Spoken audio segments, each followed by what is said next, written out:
जय हिंद सभी बच्चों को मेरी तरफ से। तो आप सब कैसे हैं? होप आप सभी ठीक रहें।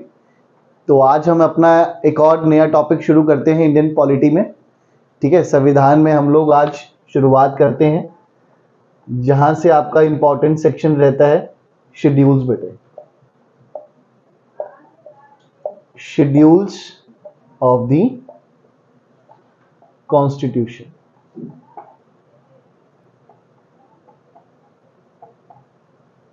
अनुसूची है।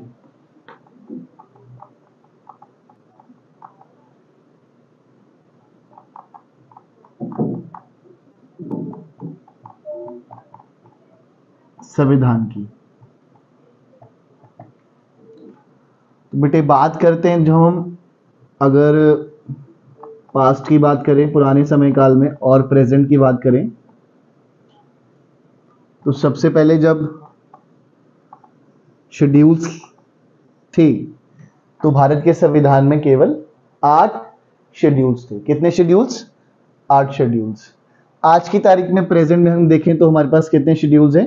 लगभग 12 शेड्यूल्स हैं। यानी कि पहले 8 और आज 12 शेड्यूल्स हैं हमारे पास।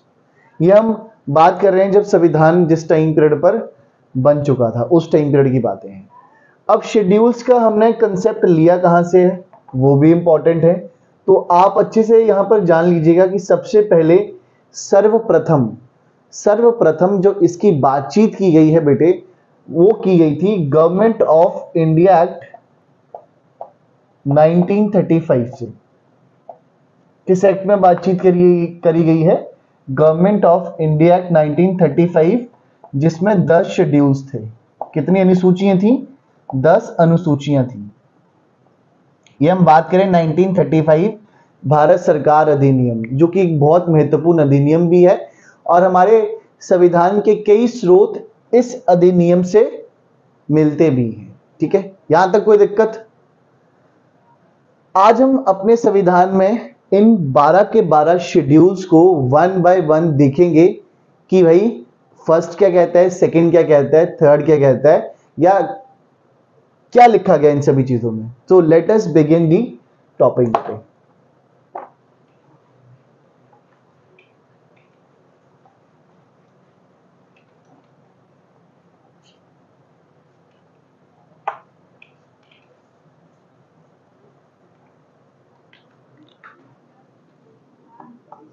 Schedule number 1, name of the state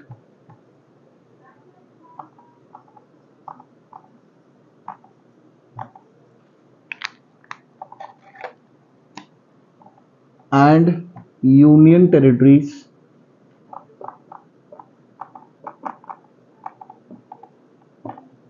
are arranged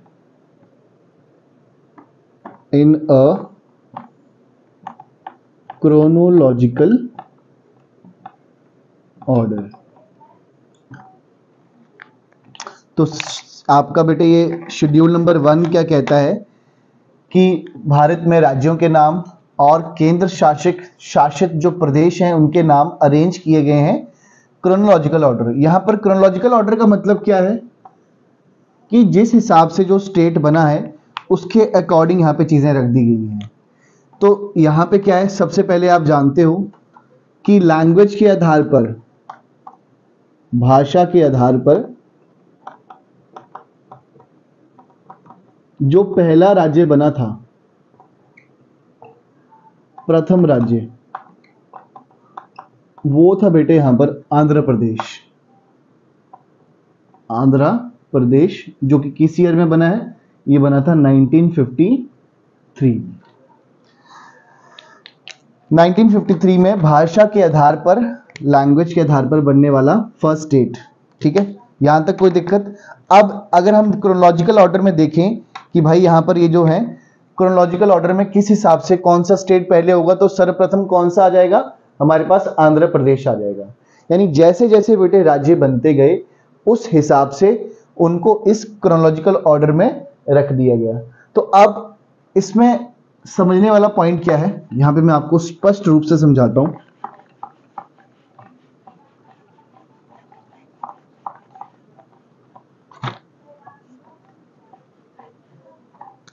जैसे स्टेट आ गया बेटे, सारे स्टेट्स आ गए, आंध्र प्रदेश बना होगा, उसके बाद कई स्टेट्स आए यहाँ पे 3 4, तो ये सब 28 तक जो है वो एकदम क्रोनोलॉजिकल ऑर्डर में है, यानी एक संख्या में है कि जिस हिसाब से जो बनेगा उस हिसाब से वो राज्य चलता रहेगा। सारे स्टेट्स एक साथ हैं और फिर यूनियन टेरिटरीज एक साथ हैं। आज आप अच्छे से जानते हो कि भारत में कितने स्टेट्स हैं। हमारे पास टोटल जो स्टेट्स हैं वो है 28। ये सिंपल सा प्रश्न एनडीए प्रीवियस ईयर भी है। और यूनियन टेरिटरीज कितनी है यहाँ पे? 8। पहले 9 थी, पहले 9 थी और अब कितनी है? अब 8 है। ठीक है, तो ये क्लियर होना चाहिए फैक्ट आपका यहाँ पे। जैसे पहले आप अच्छे से जानते हो कि जब भारत में स्टेट्स नहीं थे, प्रोविंसेस थी, प्रांतें थी, उसके बाद हमारे पास 7वां संशोधन किया गया था 1956 का, जिसमें से part A B C D बेटे क्लासिफिकेशन थी, एक 4 फोल्ड क्लासिफिकेशन। कौन सी क्लासिफिकेशन?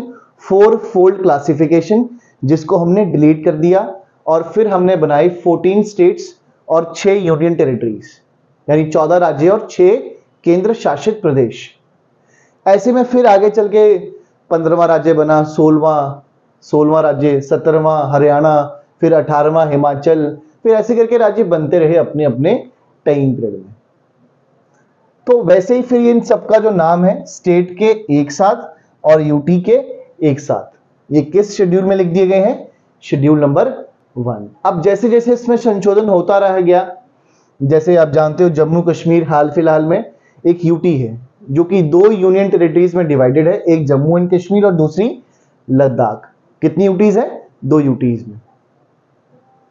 तो अब यहां पे Jammu and Kashmir reorganisation act आया था बेटे 2019 का, उसके तहत उसे स्टेट से फिर यूटी में कन्वर्ट किया गया है। तो वो सारी चीजें यहां पर अब वो यूटी में है, पहले वो कहां था? स्टेट में। स्टेट के बनने के हिसाब से सभी स्टेट्स के नाम और यूटी के नाम एक तरफ। यही आपका क्या है? Schedule number 1 of the Indian constitution.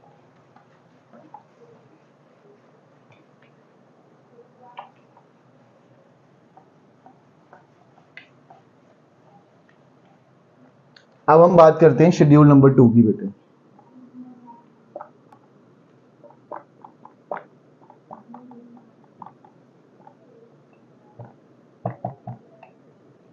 It talks about the emoluments, privileges, etc. यहां पर emoluments या विशेष प्रावधान जो यहां पर व्यक्तियों को दिए जाते हैं, जैसे कि इसमें से नाम किसका है? प्रेसिडेंट,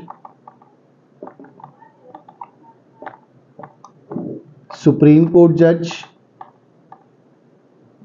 सर्वोच्च न्यायालय के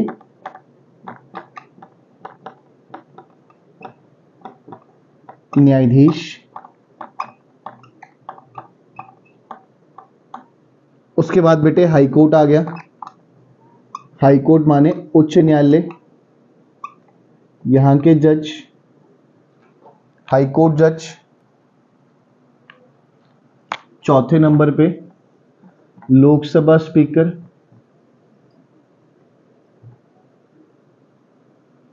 एंड चेयरमैन ऑफ राज्यसभा। फिर 5वें पे आपके आ गए deputy chairman of Rajya Sabha and deputy speaker of Lok Sabha. और छठे पे लगा लीजिए कैग।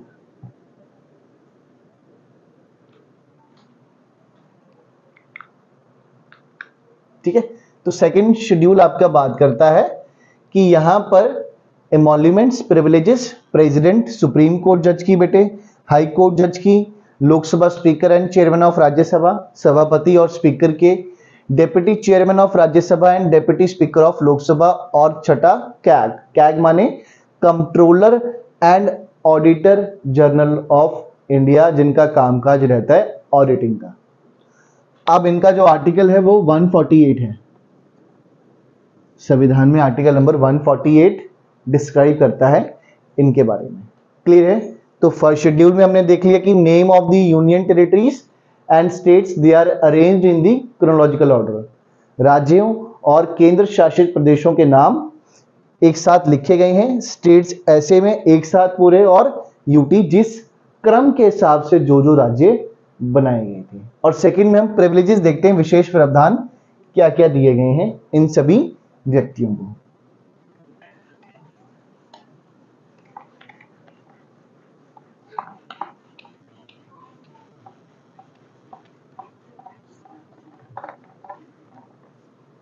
थर्ड बेटे हम बात करते हैं oath of the members.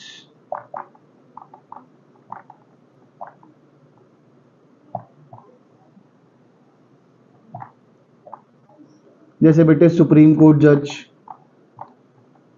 High court जज, ठीक है।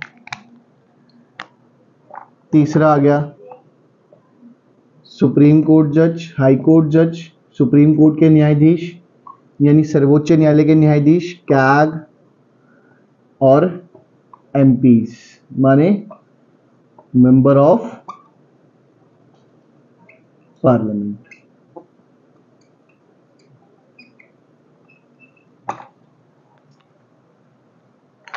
तो अब यहां पे क्या रहेगा कि इन सभी की आपकी शपथ की बात करते हैं, तो भारत के जो सर्वोच्च न्यायालय हैं इनको जो शपथ दिलाते हैं वो भारत के राष्ट्रपति ही दिलाते हैं। और अगर हाई कोर्ट में बात कर लें तो आप प्लीज मुझे कमेंट बॉक्स पे टाइप करिएगा, एक तो हाई कोर्ट वाला कैग और एमपीस की मेंबर ऑफ पार्लियामेंट को शपथ कौन दिलाते हैं, प्लीज कमेंट बॉक्स पे जरूर टाइप कीजिएगा, ठीक है। और यहाँ पे आप जानते हैं कि राष्ट्रपति को भी शपथ कौन दिलाते हैं, भारत के मुख्य न्यायाधीश, और सुप्रीम कोर्ट के जज को भी कौन शपथ दिलाते हैं, भारत के राष्ट्रपति, ठीक है। शेड्यूल नंबर 3 भी डन है।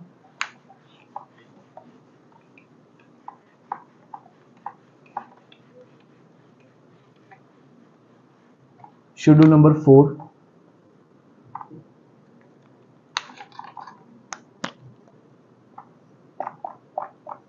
allocation of seats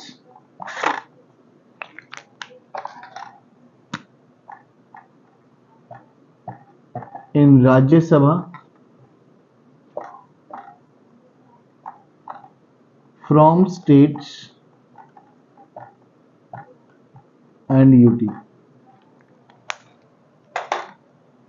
राज्यसभा की सीटें राज्यों से और केंद्र शासित प्रदेशों से। तो जैसे कि आप जानते हो, एग्जाम्पल आप किसी भी राज्य का ले सकते हैं, पंजाब ले लीजिए, तो बेटे पंजाब में जो राज्यसभा सीटें हैं वो हैं 7। आप हिमाचल ले लीजिए, हिमाचल में 3 सीटें हैं। बिहार ले लीजिए तो बिहार में 16 हैं।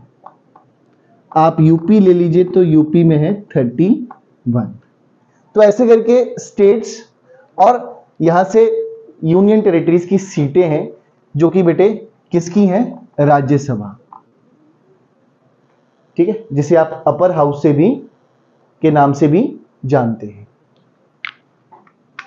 ये भी बहुत सिंपल है कि कितनी सीटें हैं, सीटों का आदान प्रदान है यहां पर राज्यसभा की राज्यों से, या फिर आप कह सकते हैं केंद्र शासित प्रदेशों से। 5वां यहां पर आपका आ गया एडमिनिस्ट्रेशन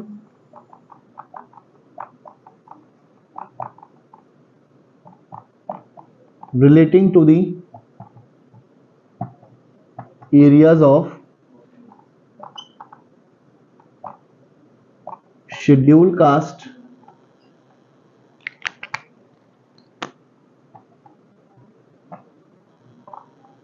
and scheduled tribe। यानी प्रशासन के देख रेख की बात अनुसूचित वर्ग और अनुसूचित जनजातियों की।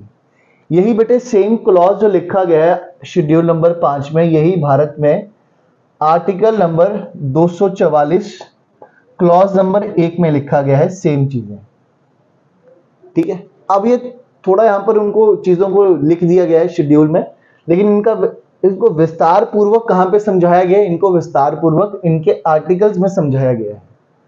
तो यहां पर एडमिनिस्ट्रेशन की बात हो रही है, यानी प्रशासन के देखरेख की बात होती है। शेड्यूल नंबर 5 और जो छठा है वो एज इट इज बहुत बड़ी आए हुए हैं। तो शेड्यूल नंबर 6 भी हम लोग देख लेते हैं। शेड्यूल नंबर 6 क्या कहता है यहाँ पे?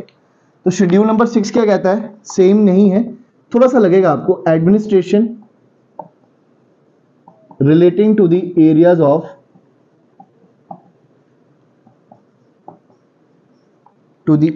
Of tribals from Assam, Meghalaya,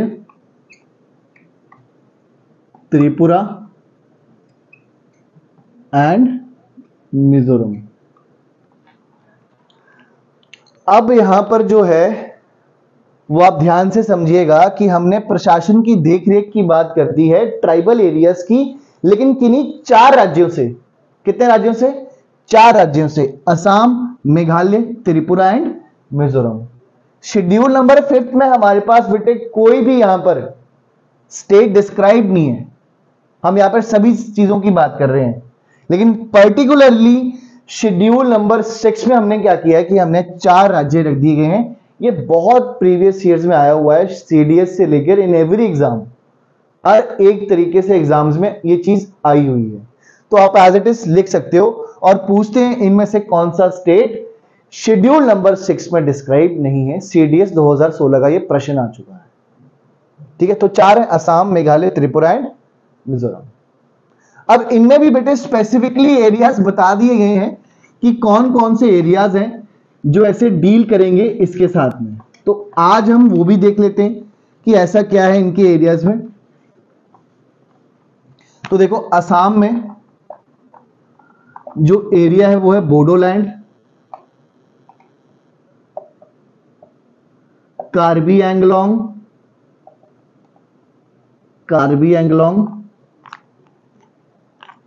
और तीसरा आ गया बेटे नॉर्थ कैचर। अब पर्टिकुलरली असम में 3 लोकेशन पे चले गए आप, बोडोलैंड, कार्बी एंगलोंग और नॉर्थ कैचर। सेम चीज आ गई बेटे त्रिपुरा में। तो यहां पे त्रिपुरा में आ जाएगा त्रिपुरा ट्राइबल एरियाज। फिर आ गया आपका मेघालय। मेघालय में ये बहुत बड़ी हिल्स हैं, गारो,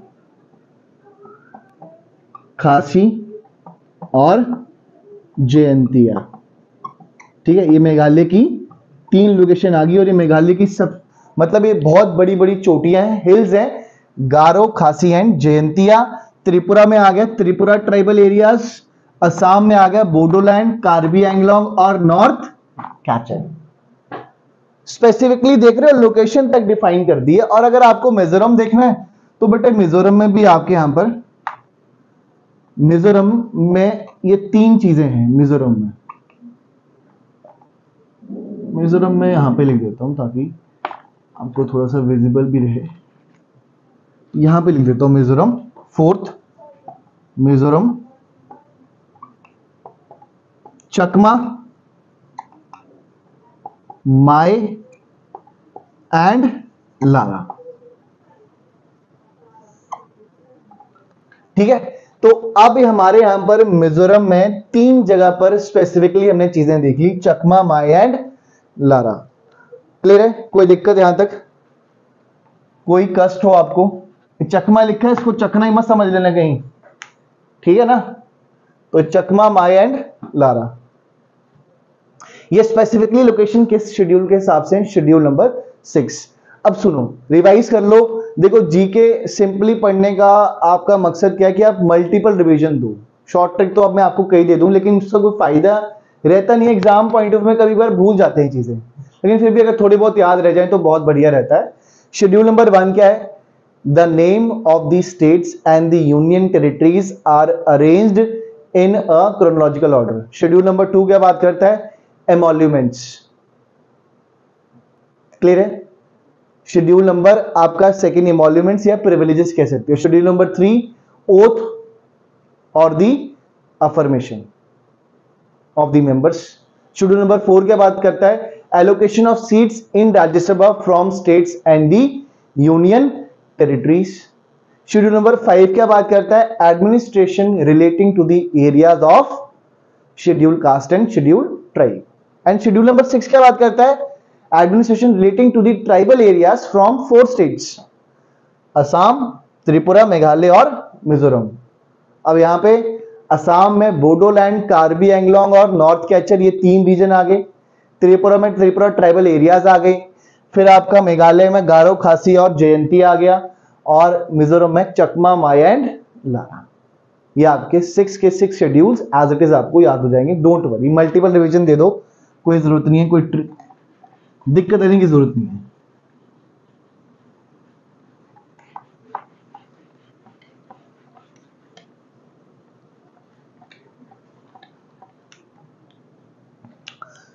शेड्यूल नंबर 7 बेटे बताने से पहले let me have some water.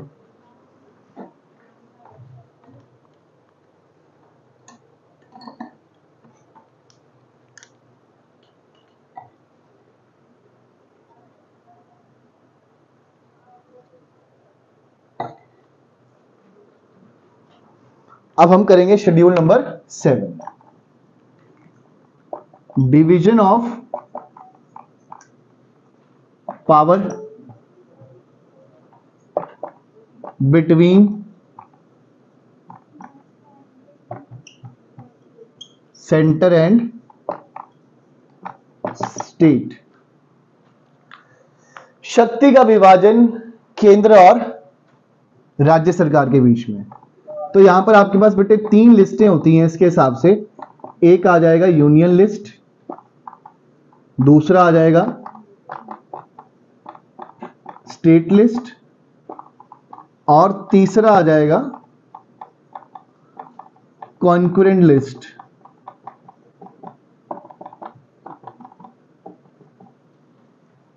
ठीक है, केंद्र सूची, राज्य सूची, और अंतिम वाली आ गई समवर्तीय सूची। कौन सी वाली? देखो, सबसे पहले यूनियन लिस्ट, स्टेट लिस्ट और कॉन्करेंट लिस्ट। यूनियन लिस्ट में आप जानते हो बेटा, एग्जांपल आपको देने की जरूरत नहीं है, defence, railway, banking, foreign trade, foreign affairs,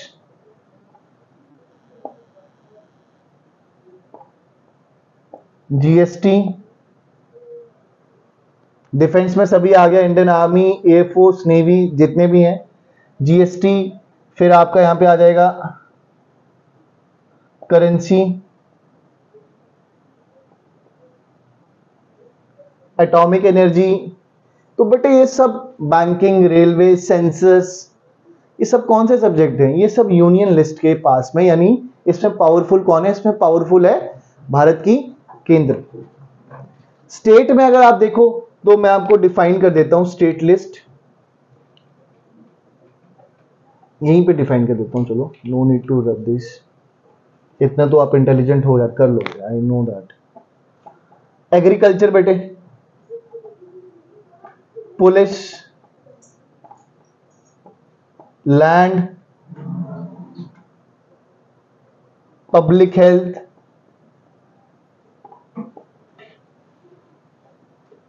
state PCS. मैंने आपको समझाया था लास्ट क्लास में कि गवर्नमेंट ऑफ इंडिया एक्ट 1935 याद है ना? वहां से हमने क्या लिया था? Public service commission. और हर स्टेट का ये नंबर 1 एग्जाम होता है, और इसका नाम अलग अलग है। जैसे अगर आप राजस्थान में देते हो, जो कि टफेस्ट पीसीएस है, क्योंकि वो अपनी ही स्टेट की नॉलेज ज्यादा पूछते हैं, उसे हम कहते हैं RAS, राजस्थान एडमिनिस्ट्रेटिव सर्विसेज। यदि आप हिमाचल जाते हो तो आप वहां पे बोलते हो HAS, Himachal administrative services. Punjab जाते हो तो बोलते PPSC, Punjab public service commission. Haryana जाते हो तो हरियाणा सिविल सर्विसेज। तो ऐसे करके सारे यूपी PCS। ठीक है, तो स्टेट का सबसे बड़ा एग्जाम है, तो ये स्टेट में लिस्ट में ही आएगा। बातचीत बेटे आ जाती है कॉन्करेंट लिस्ट की। सॉरी,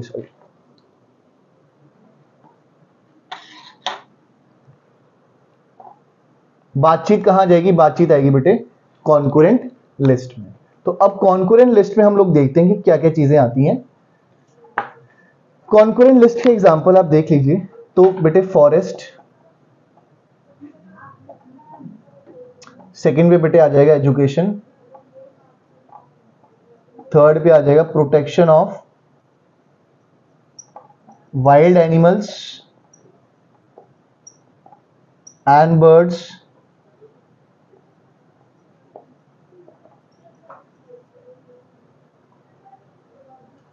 ठीक है।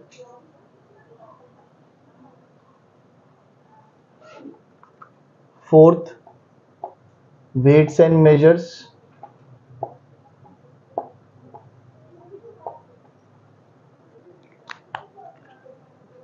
और फिफ्थ आ गया ऑर्गेनाइजेशन ऑफ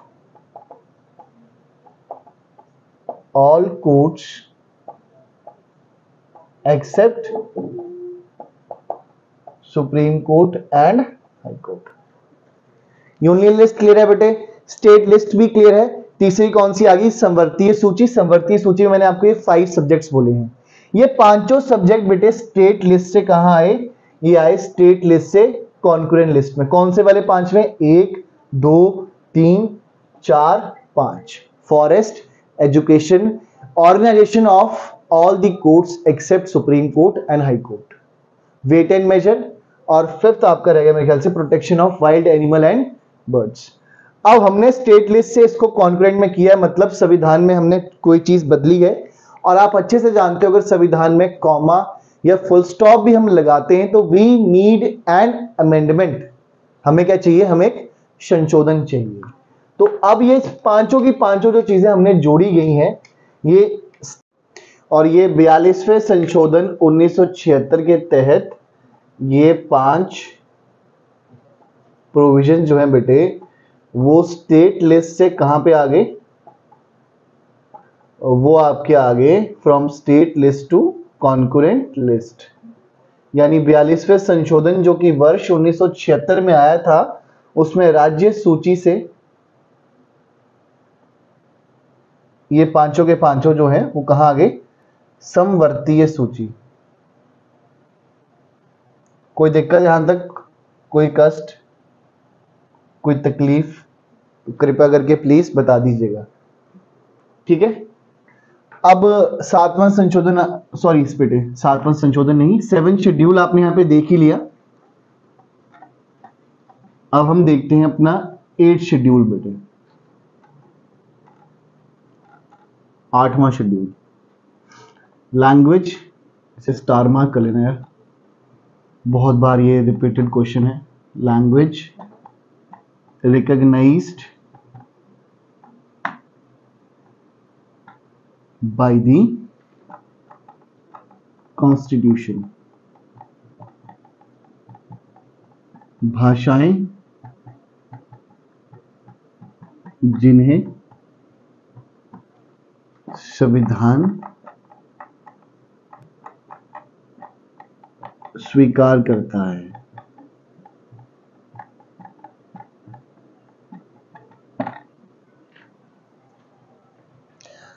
कल ही मैंने आपको एक चीज बताई थी कि जिस समय काल में संविधान के शुरुआत के जब हमने यानी संविधान जब बनकर रेडी हुआ तो उस टाइम पीरियड पर बेटे 8 शेड्यूल्स थे।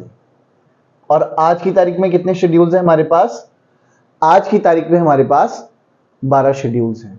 तो ये लास्ट वाला है जो उस टाइम में है, पास्ट में।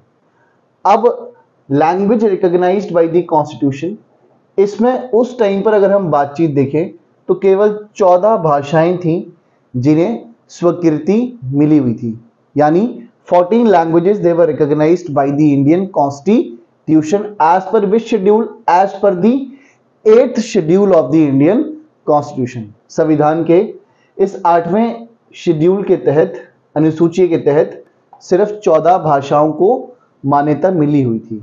अब जैसे धीरे धीरे समय काल आया तो अब ये 14 से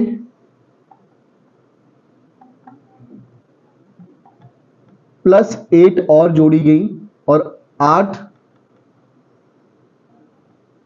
जोड़ने के बाद टोटल लमसम आ गया 22। ये प्रेजेंट की बात हो रही है। अब जब 15th लैंग्वेज जोड़ी गई, तो ये 15th लैंग्वेज जो जोड़ी गई बेटे, ये थी आपकी सिंधी लैंग्वेज। कौन सी लैंग्वेज थी? सिंधी लैंग्वेज। मैं आपसे कल ही कह के हटा था कि अगर आप संविधान में कॉमा, फुल स्टॉप, कुछ भी अगर परिवर्तन करते हैं तो आपको एक अमेंडमेंट होना जरूरी है। तो यहां पे तो आप फिर एक लैंग्वेज को जोड़ रहे हो, तो वो लैंग्वेज कौन सी है? 15th language Sindhi. तो इस 15वीं लैंग्वेज को जोड़ने के लिए भारत के संविधान में संशोधन किया गया, और वो कौन सा संशोधन था? 21st अमेंडमेंट एक्ट ऑफ 1967, जिसके तहत सिंधी भाषा जो है वो जोड़ी गई थी एज दी 15th लैंग्वेज। अब इसके बाद हमारे यहां पर आज 22 हैं, तो हम देख लेते हैं कि हमारे पास कुछ ना कुछ अमेंडमेंट जरूर हुई होगी, जिसके तहत टोटल 22 बनी है आज लैंग्वेजेस। 15 होगी, 15 के बाद 3 और जोड़ी गई, तो ये 18 हुई, और ये जो जोड़ी गई वो 71st अमेंडमेंट एक्ट ऑफ 1992 के तहत हुआ बेटे। नेपाली, कोंकणी एंड बेटे मणिपुरी। 71वें संशोधन के तहत बेटे हमारे पास संविधान के 8वें शेड्यूल में 3 लैंग्वेजेस जोड़ी गई, नेपाली, कोंकणी और मणिपुरी। तो 15 और 3 कितने हो गए? 18। ठीक है। 71st अमेंडमेंट एक्ट ऑफ 1992 के तहत कितनी? 3, नेपाली, कोंकणी और मणिपुरी। 21वें संशोधन के तहत जो कि 1967 का था, उसके तहत कौन सी? उसके तहत सिंधी। अब बची कितनी है? अब 4 और बची हैं, तो हम उसको भी एक बारी देख लेते हैं। अब हमारे पास यहां पे जो है 92nd अमेंडमेंट एक्ट आएगा बेटे। –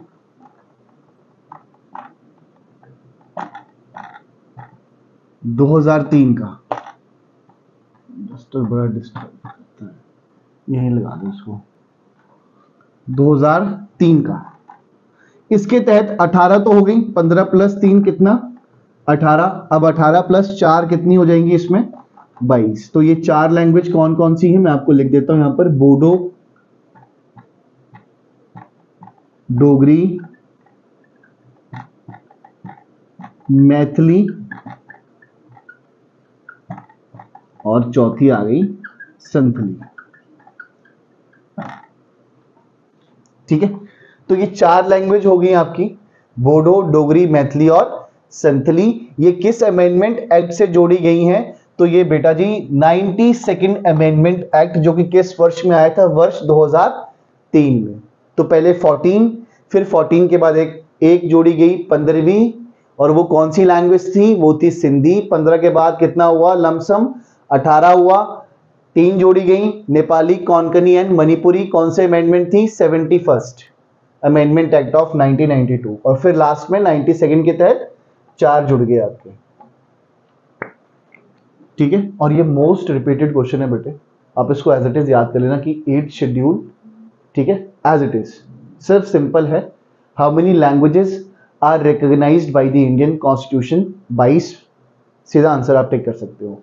23rd की बात चल रही है अभी, that is the Tullu language.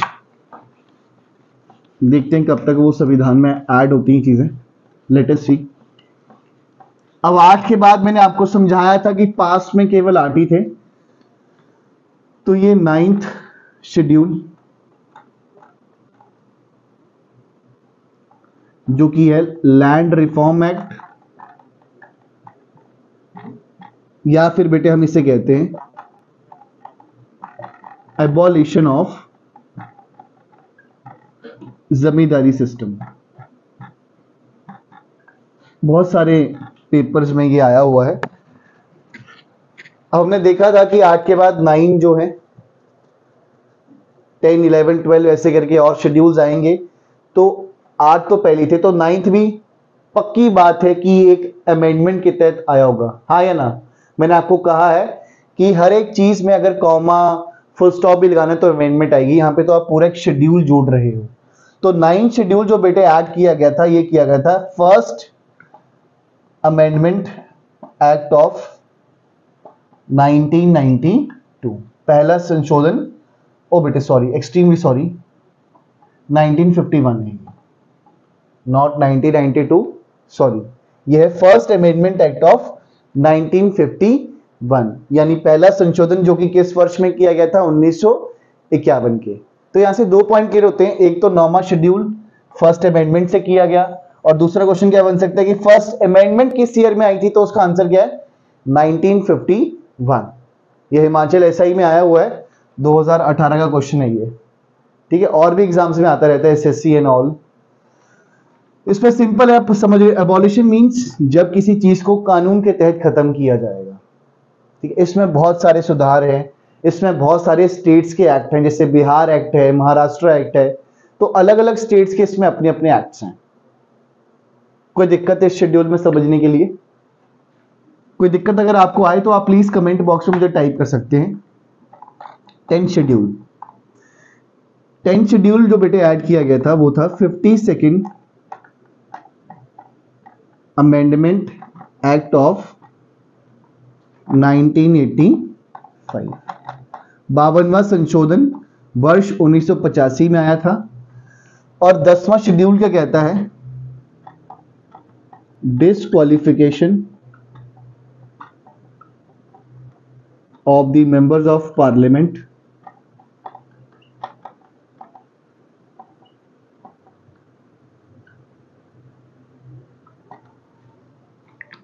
या फिर सीधा बेटा जी इसमें हम लिख सकते हैं एंटी डिफेक्शन लॉ,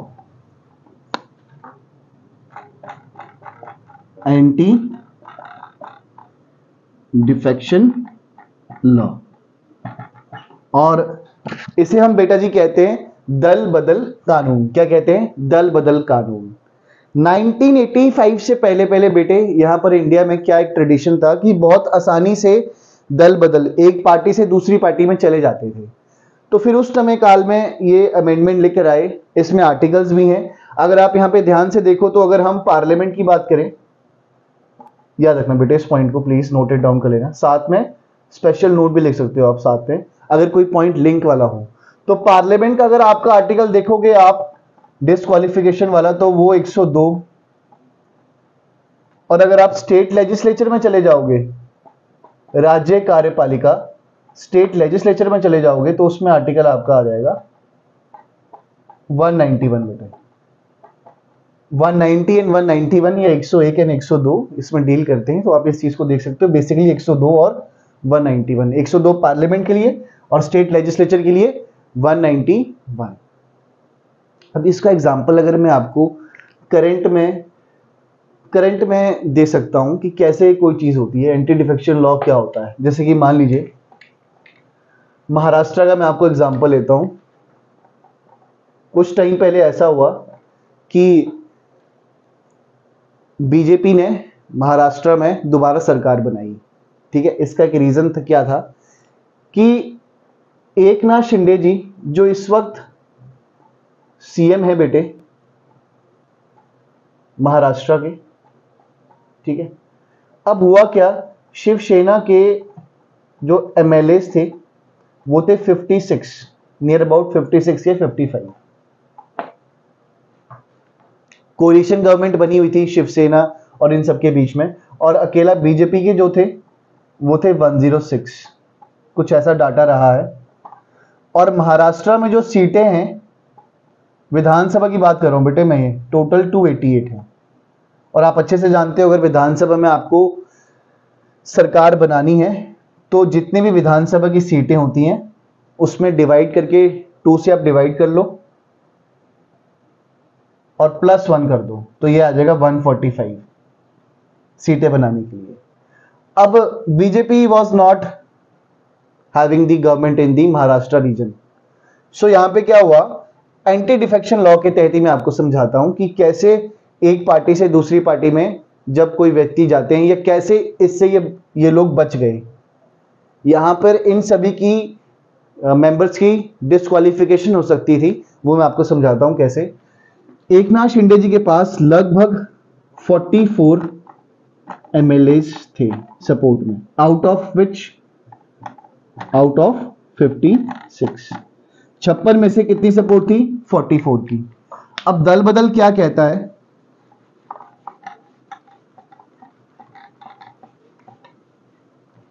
कि 56 का आपको 2/3 करना है, लगभग ये 19 आएगा और ये आंसर 38 के आसपास आएगा। अगर बेटे इनके पास 38 या 38 से नीचे एमएलए की सपोर्ट होती तो फिर इन सभी एमएलए की क्या हो जाती? डिस्क्वालिफिकेशन।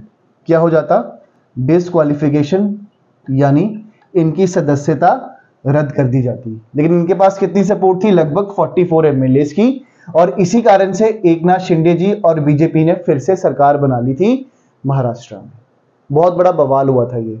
मैं कह रहा हूं अगर 38 या 38 से नीचे रहते तो इन सबकी क्या हो जाती? डिस्क्वालिफिकेशन, सदस्यता रद्द हो जाती इनकी। ये इसका एक एक्सेप्शन आ गया।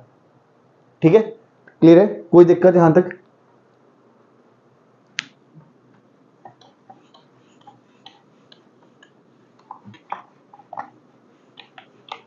इसमें बेटे याद रखिएगा स्पीकर का रोल रहता है अगर हम पार्लियामेंट की बात करेंगे तो। ठीक है, और वैसे भी अगर आप विधानसभा की बात करोगे तो वहां पे भी क्या रहता है? स्पीकर ही रहते हैं बेसिकली। 10th आ गया शेड्यूल आपका। अब हम देखते हैं बेटे 11th शेड्यूल। 11th शेड्यूल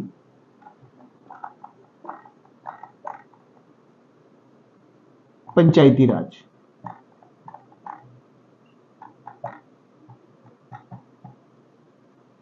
जो कि जोड़ा गया था 73rd अमेंडमेंट एक्ट ऑफ 1992। और पंचायती राज में बेटे टोटल सब्जेक्ट्स हैं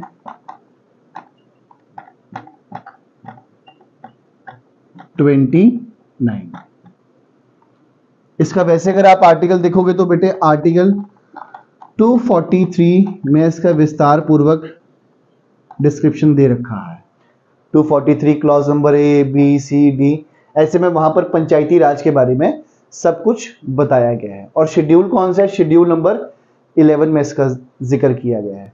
और बेटे हम लोग जो है वो नेशनल पंचायती राज दिवस डे मनाते हैं, और ये हम लोग मनाते हैं 24 अप्रैल को बेटे। 24 अप्रैल को। और कब से मना रहे हैं? ये हम मना रहे हैं 2010 से। अगर आपको ऐसे याद नहीं रहेगा, थोड़ा सा लिंक है, ज्यादा नहीं है। 24 अप्रैल को याद रखिएगा, एक महान क्रिकेट के बल्लेबाज हैं मिस्टर सचिन रमेश तेंदुलकर जी का जो जन्म दिवस है वो भी किसको आता है? 24 अप्रैल को। तो आप यहां से थोड़ा रिमेम्बरेंस के लिए याद रख लेना कि 24 अप्रैल दैट इज नेशनल पंचायती राज दिवस डे इज ऑल्सो सेलिब्रेटेड। कब से मना रहे हैं? वर्ष 2010 से।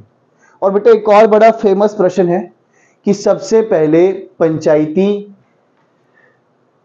ये किस स्टेट ने अडॉप्ट किया था? ठीक है, पंचायती राज किस स्टेट ने अडॉप्ट किया था? तो इसका आंसर है राजस्थान। राजस्थान आंसर है। और राजस्थान का जो जिला था वो था Nagaur district. First state to adopt Panchayati Raj was Rajasthan. Rajasthan का कौन सा डिस्ट्रिक्ट? नागौर जिला, जिसने मतलब यह पंचायती राज अडॉप्ट किया था for the first time. Clear है? कोई दिक्कत यहां तक? 11 शेड्यूल भी आपका डन है।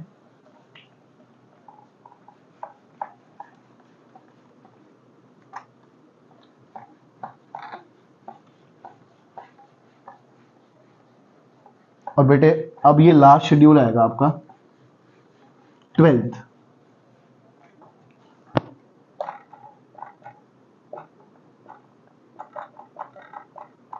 म्युनिसिपैलिटी राज, इसे भी हमने जोड़ा है 74th अमेंडमेंट एक्ट 1992 के तहत। और बेटे इसमें भी सब्जेक्ट्स हैं आपके, टोटल सब्जेक्ट्स 18।